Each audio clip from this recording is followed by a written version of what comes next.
Сегодня в России отмечают День донора. В 1832 году именно в этот день была проведена первая процедура по переливанию крови беременной пациентки. Благодаря донорской крови она осталась жива. С тех пор 20 апреля стал национальным праздником. По всей стране проходят благотворительные акции. Якутск не исключение. Более 40 судебных приставов республики сегодня сдали кровь на благотворительной основе. Продолжит тему Саргалана Захарова.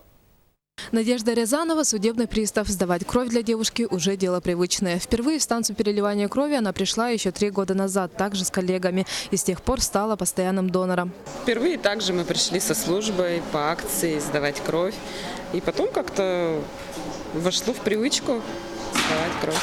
Вместе с Надеждой сегодня кровь сдали еще 40 сотрудников ведомства. Каждый год, как они отмечают, добровольцев становится больше. В управлении уже есть почетные доноры. Работа судебных приставов такова, что мы помогаем людям, защищаем их права и интересы.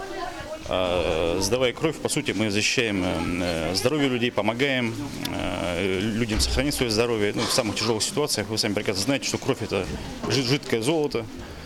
И переливание крови – это один из самых лучших способов сохранения здоровья. Эта акция нацелена на привлечение внимания общества к проблеме нехватки доноров и донорской крови. И судя по большому количеству людей в коридорах, она приносит свои результаты. В акции ежегодно участвуют в районе, где-то на нашей только станции 100-150 человек.